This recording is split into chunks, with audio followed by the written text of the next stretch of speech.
जैसे मैं कपड़े पहनता हूँ तो 3 कपड़े मेरी आवश्यकता है, इसलिए भगवान ने भिक्षुओं को 3 कपड़े पहनने की इजाजत दी।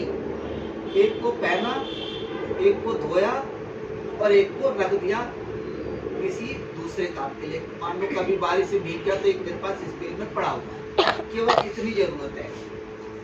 तो भिक्षुओं के लिए नहीं है, वो आपके लिए भी है। क्या आप ऐसा करते हैं? अलमारी भरी पड़ी रहती है कपड़ों से, है ना। चलो ये एक, अगर मेरे को केवल इच्छा है, और मेरी इच्छा क्या है, नीड है, मेरी जरूरत है। अगर मेरे पास जितने की मुझे जरूरत है, अगर मेरे पास उतना है तो मुझे कोई प्रॉब्लम नहीं है। लेकिन हम क्या करते हैं, अब इससे थोड़ा सा ऊपर चले जाते हैं। अब वो हमारी तृष्णा बन जाती है। अब क्या होता है कि मेरे पास एक कमीज है, लेकिन मुझे एक कमीज और चाहिए। या मैंने अभी खाना खाया रात को, और मैं थोड़ा सोचा कि खाना खा लिया, थोड़ा घूम के आता हूँ, तो वहां देखा थोड़ा सा गरम गरम जलेबी है, तो चलो थोड़ी सी खा लेते हैं, जबकि जरूरत नहीं है। या आपने आइसक्रीम लेके खा ली, आपको जरूरत नहीं थी, तो वो क्या है, वो आपकी जरूरत से ज्यादा चाहिए, तो वो आपकी तृष्णा है। तो तृष्णा गलत है या नहीं है? तृष्णा भी हमारी इतनी ज्यादा गलत नहीं होती है। भगवान कहते हैं अगर आदमी जरूरत से आगे बढ़ के अगर तृष्णा पे रुक जाए तो भी कोई इतनी बड़ी परेशानी वाली बात नहीं है।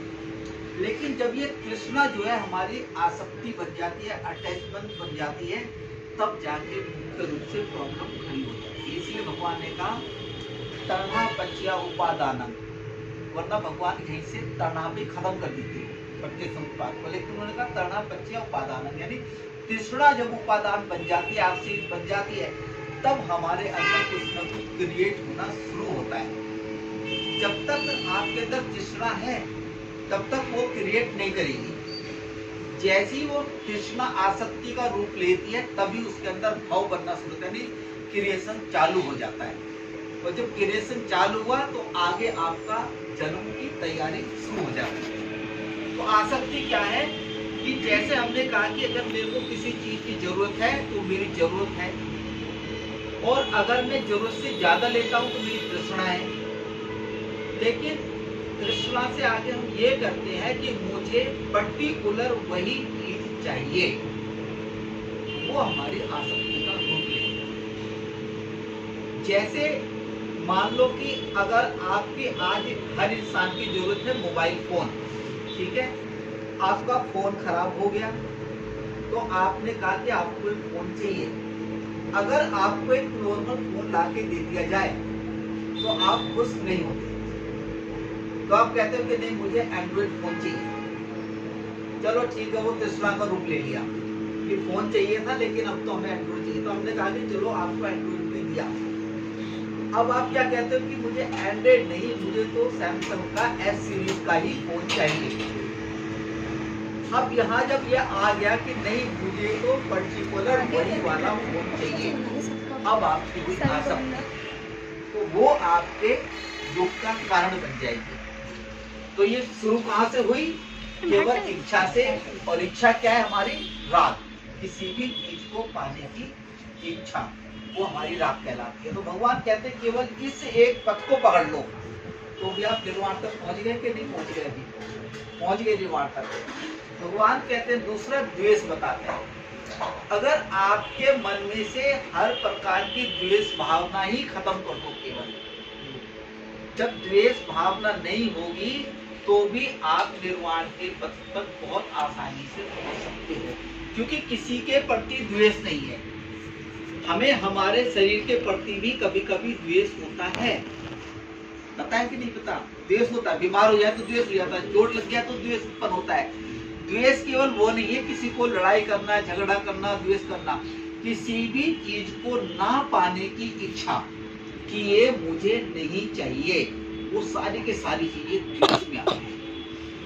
चाहे कुछ भी हो, अगर आप ये कहते हो ना कि मुझे पानी नहीं चाहिए, वो भी एक प्रकार का द्वेष का ही भाव है।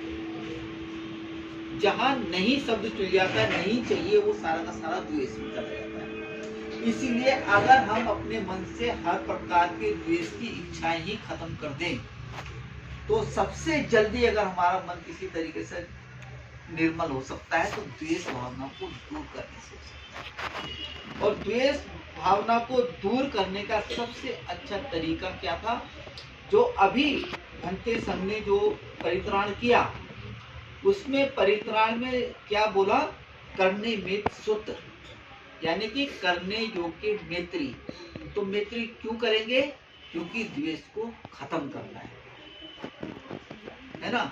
जब तक आप द्वेष को खत्म नहीं करेंगे आपके अंदर मैत्री उत्पन्न हो ही नहीं सकती, और जब तक आपके अंदर मैत्री का भाव उत्पन्न नहीं होगा तब तक आप निर्वाण के रास्ते पर चल ही नहीं सकते। करने में सुख में यही दिखाया गया कि कौन आदमी है जो निर्वाण के रास्ते पे चल सकता है।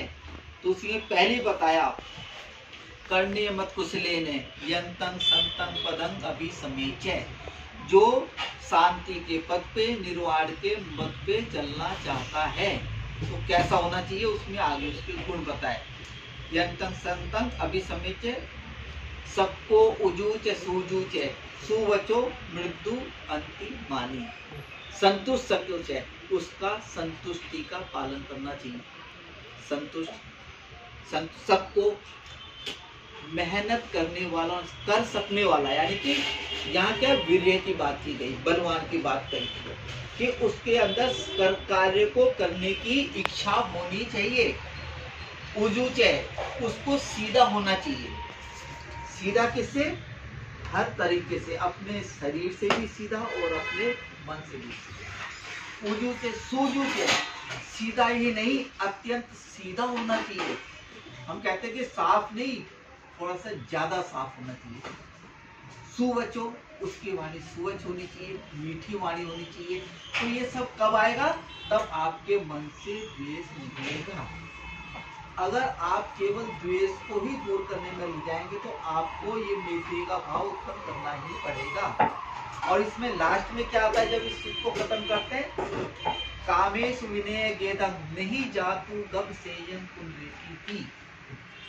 अगर इस तरह की कोई भावना करता है तो उसका दोबारा जन्म नहीं होता, यानी कि वो निर्वाण को प्राप्त कर लेता है। केवल द्वेष को हम दूर करने की सोचे तो हमें पूरा का पूरा रास्ता क्लियर हो जाता है। भगवान कहते हैं कि चलो राग से नहीं होता, मत करो, नहीं छोड़ता, कम से कम द्वेष को छोड़ो। फिर कहते हैं कि चलो वो नहीं होता तो सम्मा सती, यानी कि सती का जीवन जियो, हमेशा जागरूकता का जीवन जीना सीखो।